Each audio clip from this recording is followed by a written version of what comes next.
back to the Swamp 24/7 podcast. I'm Thomas Goldkamp here with Blake Alderman. Blake, Florida has another game this weekend after getting through the season opener against Florida Atlantic. We're going to talk about that a little bit. But first, I wanted to get to something that I think is on the mind of a lot of Florida fans that really stay in tune with the program, particularly our subscribers on Swamp 24/7. That's recruiting. As I understand it, Florida's coaches will have a chance to kind of hit the road, do a little bit of recruiting this week. Can you walk us through that process and where we're at in the recruiting calendar? Yeah, this Friday, the coaching staff is planning to hit some high school football games. That's leading up to the USF game. It's actually starting September 1st, which was the first day that college coaches could interact with members of the 2023 class. It was also the first day of what they call the evaluation period in recruiting. There's different periods. There's the dead period, which means no visits on campus, just no visits. You can obviously have contact with kids depending on what class they're in and how those rules go. And then there's the evaluation period, which is basically coming by the school, meeting with a high school head coach, coming by a high school football game is which would be what Florida will be doing on Friday night. I'll have a couple of those stops tomorrow on Swamp 24/7 to break those down where the coaches are at. And then there's obviously the contact period, which is it starts late November. I think it's the 28th of November, somewhere around there in late November, which the contact period is basically when in-home visits start. Coaches can have interaction with those players. Whether they're meeting them at the school with their parents there, or if they're going in home to do those in-home visits to, leading up to signing day.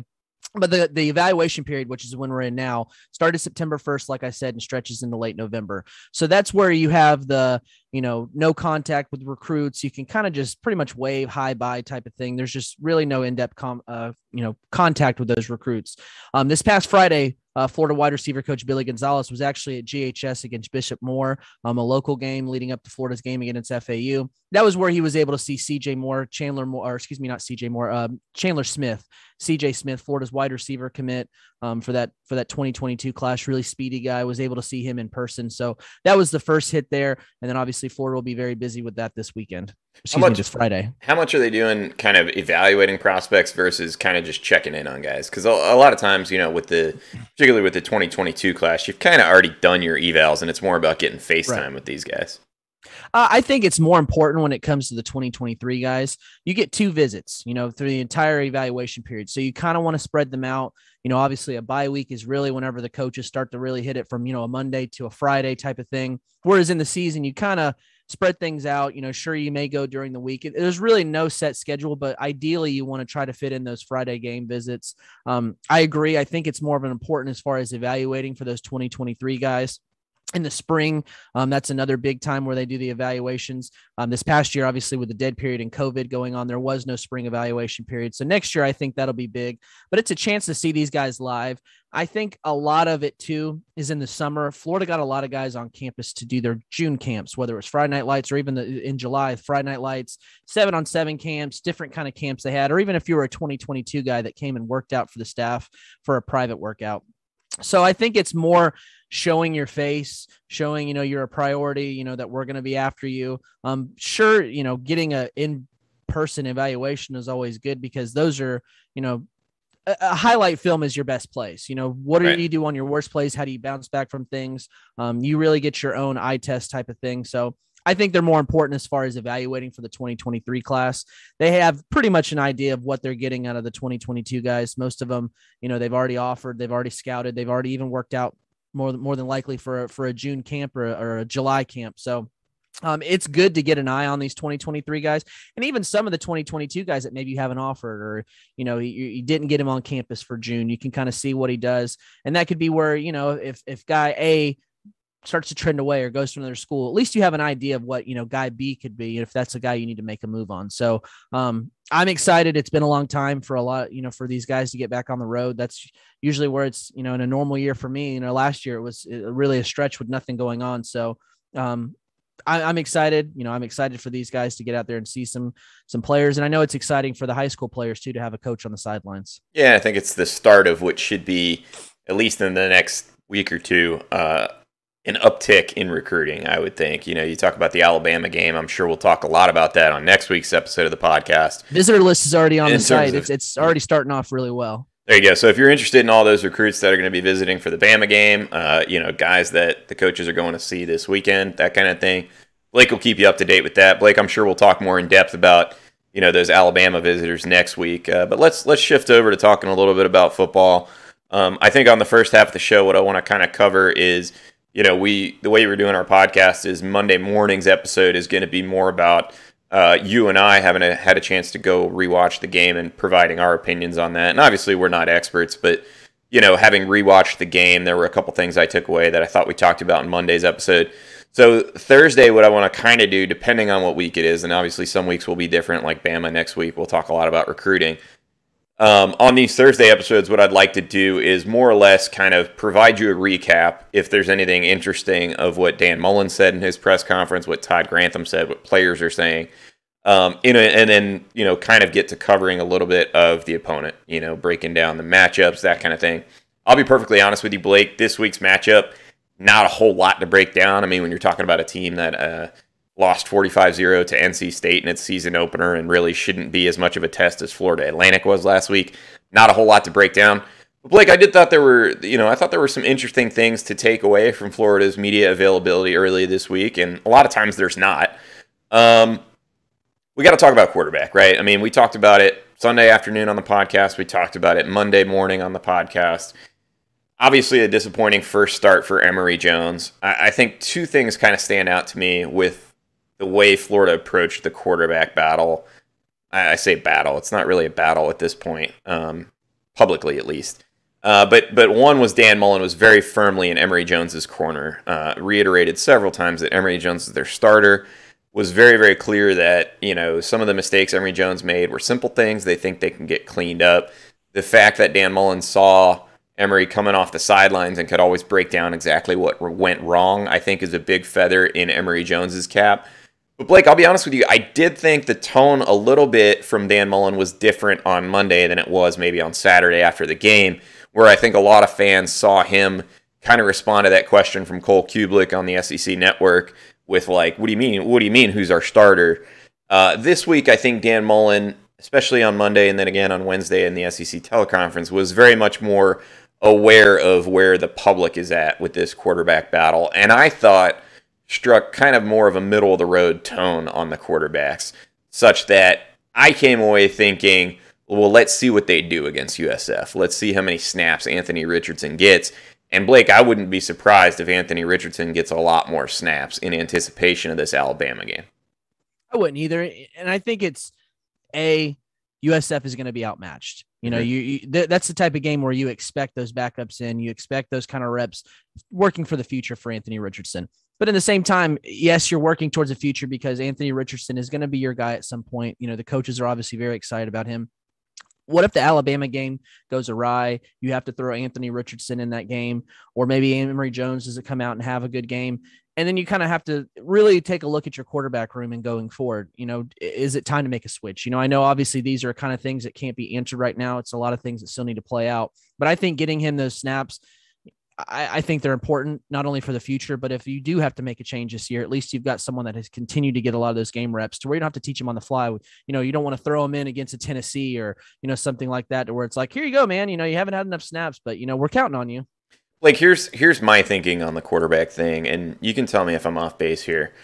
I kind of feel like Florida's going to need both of these guys this year. Like, even if you end up shifting to Anthony Richardson as the starting quarterback, I still think you're going to need Emory Jones at some point. I think that the playing style of both of these guys is going to lead to potential, bumps and bruises over the course of the season. You may have a guy that needs to come out for a series. We saw it happen in 2019 with Kyle Trask, where he takes that hit to the knee, has to come out before halftime, and then Emory Jones goes in. I think you're going to need both guys. Now, whether or not you need both guys in the sense of it's more of like kind of a true 50-50, I don't know. Or if Florida can kind of settle on one and then you use the other guys to change of pace. I'm not sure how that event ends up playing out eventually. But one thing I do think you need to probably first and foremost be aware of if you're Dan Mullen is you don't want to ruin either of these guys' confidence.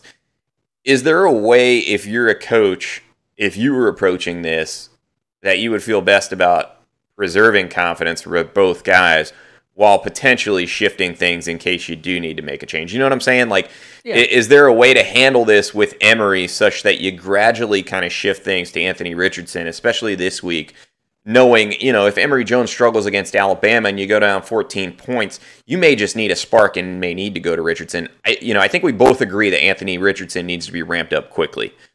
I guess my question is, how do you do that without ruining Emory Jones?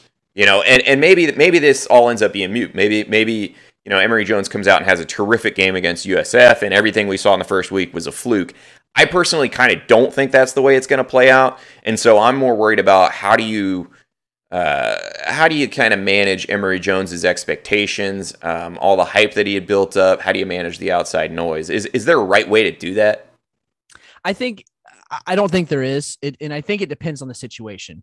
If it's one of those deals where you get down early against Alabama and you're pulling Emory Jones out, I think that's going to be some kind of hit to his confidence. So I think it depends on the situation, but I think going in like for the FAU game, Mullen had already given it up front and was already telling the team, that Anthony Richardson's going to come in for the third series. I think if you have those scripted type of drives to where there's no secrets, it's all out in the open. You know that you're going to play both of them. I think if you're up front with both of these guys saying that you're going to play two, Dan Mullen does seem like he's going to play two just from his comments that he's made. I think it's smart to play two because like you said, both guys bring different dynamics. Obviously Emory Jones is quick and slippery. He can do different things, from a different variety of things. I think that Anthony Richardson is a little bit more powerful. He's going to be able to do those, jumping over guys, make those wild plays. And I mean, it's not like Mullen hasn't played two quarterback systems in the past, whether it's at Florida back in the day when they had Tebow and Leak or just different, he's just, it's happened over the course of his career. So I think the best way to do it is to be up front with those guys, be scripted. And when you're going to get these kind of series or maybe you can't put a, drive 3, you're going to get this as you get deeper in the game. If you're up front, just saying, hey, you're up, or letting these guys know, hey, we're going to try to get some burn on Anthony Richardson. I think that's the best way to do it.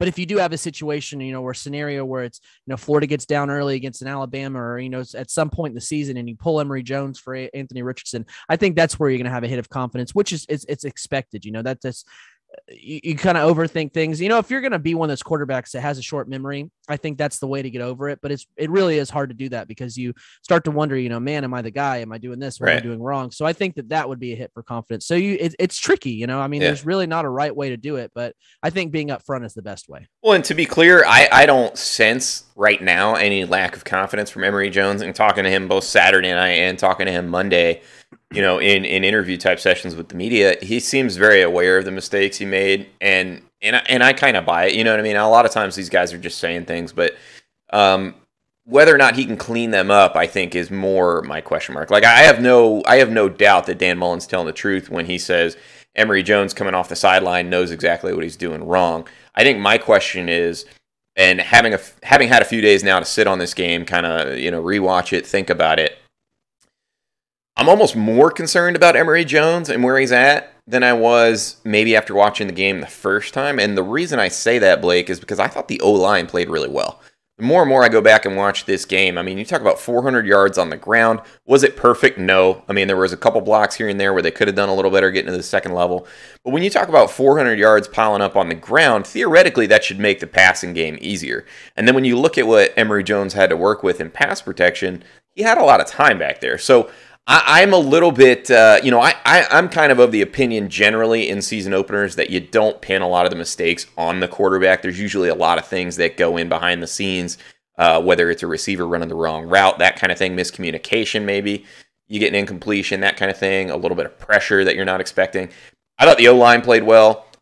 Receiver, hard to have a real evaluation on there, but again, I think that's because the quarterback play was a little bit sloppy. But Blake, I guess if you're looking at positives to take away, the O-line was pretty good. And we knew for a fact that unit was going to have to get better if Florida was going to be able to beat the likes of Alabama, Georgia. So I guess really when you get into week 2, that's really where you start to say, hey, if Emory's not fixing this pretty quickly against a really inferior opponent and looking really good, that's where maybe we have to think about the change. That's where maybe we have issues. But Blake, I'm spending probably more time talking about this QB thing than we need to. Real quick, one of my other takeaways from the game on top of that O-line thing, I think this is a game where against USF, you want to get some of those younger guys involved. I think the O-line, as well as it played last week, I feel relatively comfortable with that starting group. And again, we talked about it all offseason. The key for the O-line is trying to find the guys that have the higher upside. I thought John DeLance did well last week. I thought Richard Garage did well last week. But, if you're going to have somebody step into that starting five that maybe has a higher upside, it's probably going to come from the likes of Josh Braun. This is a game I'd like to see Josh Braun get 50% of the snaps against USF. I think they're going to be such an overmatched opponent that there's no reason you can't rotate him in there every other series or, play 2 out of every 3 series, that kind of thing, and get him more involved. Do you agree with that? I agree. I thought in the Vanderbilt game last year, where I believe that was his game where he made his first career start. Yep. I thought he played really well as a freshman. I thought that was a good chance for them to get his feet wet, and I think this is the perfect game to do that as well. All right, Blake, one more thing before we hit halftime of the show. I wanted to talk about, like I said, the things that Todd Grantham and Dan Mullen said during the week. Press coverage was obviously a big one. We were sitting in the stadium Saturday night watching live. I remember particularly on one third down conversion, it was a 3rd and 4. Florida ends up kind of bailing Kaiir Elam out. They have a linebacker from the opposite side of the field trying to rotate into the flats. Didn't get there in time. That's the kind of thing that a lot of fans saw a lot last year that really infuriated them and kind of soured them on Todd Grantham. And so a lot of the question marks from fans coming out of that opener was we heard all offseason about how Florida was going to play press coverage. So Todd Grantham was asked about that this week. I asked him, I know another guy asked him, where's the press coverage? Well, for one, Florida did do it more, and we talked about that a little bit, I think, on the podcast previously. The problem was, early on at least, there were still some miscues. Well, Todd Grantham said, hey, that's a season opener. That's what happens. We're going to a new scheme. And he pointed out that a lot of those miscues that they had early in the first quarter on those third down plays where they were not necessarily playing press at the line, but were kind of holding that first down marker. They just didn't jump on quick enough. They didn't break on the route quickly enough. I know Trey Dean, there was one that was in front of him, actually 2 that were in front of him that he just didn't quite close down quickly enough. And he thought when they coached them up on that in terms of the press coverage, how they wanted to play it, they really fixed those things in the third quarter. Blake, going back and watching the film, I agreed with him. I thought that they really did fix those things. And so, again, I come away looking at it, you held FAU to a shutout until the final 2 drives of the game. I came away a lot more positive on this defense, I think, than maybe on live watch. And I'm curious to see if Florida can now, going into game 2, having figured those things out in game 1, can they fix that early on? Can we go through and really play a pretty complete game if you're, Florida's defense? I'm curious on your thoughts on that. Do you buy the press coverage thing? Are you still holding out a little bit to see, or are you kind of waiting? I buy it, and I think that, it was expected that there's going to be those growing pains early in the season whenever you have so many different guys. I would like to see a little bit more press coverage in certain situations. I understand that it's a work in progress and they're implementing new things, and it's not going to be perfect coming out of game 1, which nothing is perfect coming out of game 1, but I would definitely buy it. I think that there are different situations. You never want to have a linebacker out there, trying to cover those kind of guys, those speedy, type of guys. But I think that now that you have game 1, you can go back and look at the film and you can continue to break things down, because now you've gone against a live opponent. You know what to do. You've seen things in game situations, and these guys finally getting, the Avery Helms, the Elijah Blades who came in late for camp, Darius Perkins, another guy who came in later, just after spring football. These guys are going to learn on the fly. And I think that that's the chance for them to do that, getting those game experiences. It's good that Florida, it's good that this isn't, the 2020 season where Florida's coming out of the gate playing an Ole Miss. It's good that they had these kind of tune-up type of games. So that's definitely a silver lining for them there. All right, Blake, final question for you here before we take a break. Guys in the secondary, we saw about the snap breakdown last week. Avery Helm kind of was, I thought, the number 1 guy across from Kaiir Elam, but we saw a bunch of guys get involved. Who do you want to see play a few more snaps in the secondary this week, and who would you like to see play a few less? I definitely think Avery Helm. I think you have the higher upside with just the athleticism that he brings. I thought that he kind of got caught, to where he had to break on some balls. If N'Kosi Perry would have had, wouldn't have overthrown some throws, he could have gotten burnt quite a few times. I think past him, I'd like to see what Elijah Blades can do. I'd like to see, just because you've got a guy that's coming in with that SEC experience. He had a penalty this past weekend. I'd like to see more of him, I think. But if I had to pick one guy, it's Jason Marshall. I think that this is the perfect type of game, where you've got an inferior opponent. You've got a young guy that got his feet wet last week. So I would think that Avery Helm, I really like Avery Helm. I think he's going to be the guy that I would pick to be the one that gets the majority of those snaps opposite of Kaiir Elam. But if I had to pick someone that I would want to see get more snaps, it's Jason Marshall. Yeah, I think Marshall is the number one guy that I came away from thinking I'd like to see him play a little bit more than Avery Helm. Just give him, basically just flip the roles from last week. Let him get those first couple series and then switch the two. I thought he just showed, in limited snaps, and I know that he was around the touchdown pass late in the game, kind of in that little zone coverage, but I thought he just showed better instincts to me. Avery Helm looked, I thought, a little bit nervous. But Blake, the other guy that I thought I'd like to see more of is Darius Perkins, the transfer out of Missouri. I thought he had a much better game in that nickelback slot than Trevez Johnson. And Trevez is a guy that obviously Florida's coaching staff is very high on, all the way back into the recruiting process when they really got on him before he kind of blew up in the rankings. I just haven't really seen it out of Trevez yet. That's a tough position to learn, obviously, and he's still a second-year guy, so way too early to give up on him. But I thought Darius Perkins did a lot of really positive things, especially near the line of scrimmage against the run, which I think is an underrated part of that position. It seems like we focused a lot on coverage, but Darius Perkins is another guy I want to see get a little bit more reps. Let's take a quick break. Blake, I'm always going to screw that up, literally every time. It's a huge tongue twister. But we'll take a quick break, and then coming back, we'll talk a little bit about USF. Again, not going to be a lengthy breakdown just because they lost their opener 45-0. Should be a pretty easy game for Florida. But right after this commercial break, we'll be back, and we'll break it down. Welcome back to the Swamp 24/7 podcast. I'm Thomas Goldkamp here with Blake Alderman. Blake, I don't know how much we can really talk about USF. Obviously had a rough season opener. Jeff Scott has had a hell of a time since he took over there. Kind of been a disaster of a program the last couple of years. We were talking about it a little bit before the show. USF had quarterback change in week one. I think going into this week, they've said that they may end up settling on the guy that replaced their starter, Tommy McLean, came in for Cade Fortin last week. So, if it's me and I'm Florida going into this game, I make a real simple goal if I'm David Turner and I'm Todd Grantham. I want to see a third QB in this game. You tell me if I'm wrong.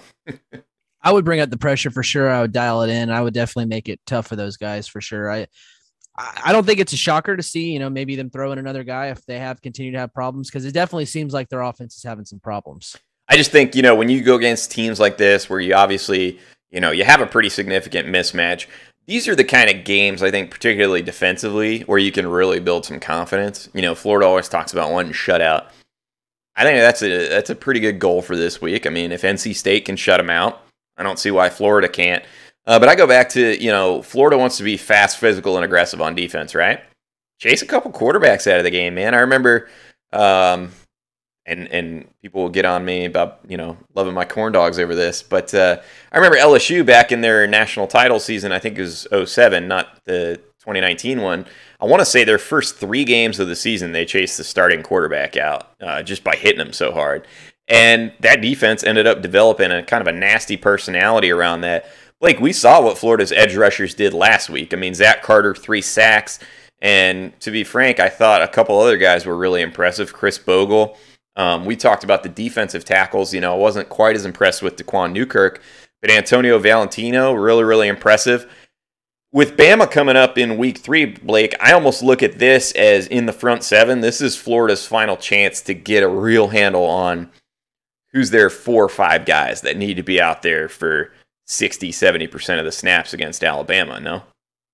I agree. And when you have so many different guys that do different things, and you rotated so many different guys in that first game, rotate them in, see what packages work, what doesn't work, because you're going to have an idea. You can't just sit there and rotate guys on the fly against Alabama. You have to have a game plan. I agree, and not that Florida won't. I think they'll still rotate. No, I'm not saying they're not going to rotate because it depends on certain things. Right. But what works and what doesn't. I guess is more so what I was saying. Right, and I don't think going into Alabama, it's not a situation where you want to be playing a Desmond Watson for 10 snaps in that game, or Jalen Humphreys, or even to some extent a Jalen Lee, guys that haven't played a whole lot. I'm thinking against the Alabama, man, you really settle in on, okay, should Javon Dexter be starting over Daquan Newkirk? Like those kind of decisions I want to know. I want to know who's getting the majority of the snaps against Alabama. And I think, looking at this USF team, both of these quarterbacks can run it a little bit. Probably not huge dual threat guys, but can escape on you. So who are the guys that are collapsing the pocket, keeping their pass rush lanes? That was one of the things I thought with Daquan Newkirk. I came away a little bit suspect in that first game. Thought he freelanced a little bit. And I think, if you're going to beat Alabama, you really are going to have to collapse the pocket in a controlled fashion on Bryce Young and get to him quickly. Blake, I guess looking at some of the other, things that USF brings to the table, not a lot stood out to me. I think on their offense, receivers, they have four of their top five pass catchers back from a year ago, including their tight end. Leading wide receiver Bryce Miller is back. Xavier Weaver caught a couple deep balls in the season opener, so he's the guy you probably circle, down the field worrying about. But overall, I mean, this is a game that Florida should dominate. On the other side, NC State rushed for 293 yards last week against USF. Florida, led the country. They're pretty good at that last week. They were pretty good at that. I mean, so this is the kind of game where Florida should be able to work on whatever they want to work on. Maybe they don't just opt to stick it on the ground and rush for 400 yards like they did last week. Maybe they take this opportunity to really work on the passing game. Are you expecting that from Florida's offense if you're Dan Mullen? Just from kind of looking at Coach Mullen's track record, where he likes to work on things in certain games, when you have those inferior type opponents, I would agree. I think that happens. I think whenever you have an opponent like that where you can try out and see certain things that work, I think this is a chance to build Emory Jones's confidence. I don't think that his confidence was shaken against FAU, but I do think that, there does get some noise in the system. And I think that Mullen he's so passionate about building up guys' confidence, making sure that, they're on the same page, all these kind of things that he knows that goes into a mental part of the quarterback. So I think that this is a chance for him. And I do think that they'll try to put a little bit more effort into trying to, I guess, overcompensate for the passing game. I remember the UT Martin game 2 years ago, I believe, where they just, you could have thrown it all over them. You could have gone in there and then really, pressed, the passing game, but they made it a point to run the ball when they struggled at that. So I think that that's where I've seen that Mullen, just from the, body of work, I think that he will do that. And that's one thing I really love about Dan Mullen. And I used to hate during the Will Muschamp years, watching them continually knowing, they'll go through games like Bowling Green or what have you early in the season where they just run the ball. They win 27-13 because they know they can win the game that way. But then you're looking at it and you're knowing they're not working on the passing game. They need live game reps, before they get to the real opponents. And then they get there and sure enough, they wouldn't really know how to pass the ball. Things wouldn't be in sync. I love that Dan Mullen uses these early games as kind of like a live scrimmage, so to speak. And I think looking back at last week, again, I go back to, there were a lot of complaints about the defense. But if you look at it, until those final two drives of the game, Florida's defense gave up 210 yards, 0 points. That's a good outing. Like, again, I know that they missed some third downs here and there. I know that there were some individual instances where they probably didn't press quite as close as they should have on third down, gave up a little bit too much cushion. That's football. It's football. You're going to give up some plays. I go back to when you look at those final two defensive drives for Florida, and Todd Grantham even said it, you look at it, they're changing personnel all over the place. They're moving veterans to different spots to try to see what they can do, and they're playing younger guys to see what they've got. I think you got to do the same on offense this week, and I think this is a really, really great chance, more than anything, to build confidence. And I think there's a fine balance between working on things you may not be good at and cultivating confidence. And I would be surprised if we don't see some of the very base things that Florida intends to do against Alabama repped a lot in this game, just to kind of try to build that level of competency. But Blake, I guess, enough about USF, man. This isn't going to be a very close game. Do you have a score prediction for us, or are you just expecting a big win? I'm expecting a big win. I would think something like a 40-something to 7-0, something like that. I mean, I think it's possible to shut them out, but I think if you're going to work in a lot of those younger guys, it's if USF keeps in their starters and Florida's out here playing freshmen, all those things, there could be a late score or something, but I expect a big win. I also wanted to add too, red, white, and blue lids. Big fan. Yeah. 20th anniversary of 9/11. Florida's breaking out white helmets with the Gator script, and the G has kind of like the blue and white stars, and then it's. I don't think it's red. You can correct me if I'm wrong, but it's. I'm pretty sure it's Florida orange shade on the rest of it, kind of like a flag. They're sick. If you haven't seen them yet, be sure to check out swamp247.com. Blake posted some pictures of them up there. And we've got that full breakdown. But yeah, Blake, I'm expecting a big win this week. I don't think anything less. I don't know that it's panic mode if it's not. Again, I think this is going to be a game where Florida is specifically trying to work on some things. But the bottom line is I want to see Emory Jones play a lot better. And if not, I need Florida to be in a place where they're ready to play Anthony Richardson. I just think you're going to Bama is going to put you to a decision at some point in that game whether or not to make the change, right? And Dan Mullen has to feel good enough about Emory Jones if he decides not to make that change that he can reasonably be confident that Emory can get them back into it. I think that starts this week. It starts with building confidence. It starts with fixing a lot of those mistakes that Emory saw in his first start, which he admitted he was nervous in. So we'll get a chance to see that this week. I think it'll be a cool atmosphere down in Tampa for a lot of the fans. I love that Florida's playing this game. Kind of a little bit of shade to UCF in a little bit, scheduling that 2-for-1, and then coming back to UCF down the road and scheduling a 2-for-1 with them. But Blake, that'll do it for this episode of the podcast, unless you got anything else. Next week, we will be back talking Alabama, and it will be plenty to talk about, to say the least. Anything else? That's it for me. All right, guys, that's going to do it for today's episode of the podcast. We appreciate you tuning in. We'll see you back on Sunday with a reaction version of our take on the game. So see you then.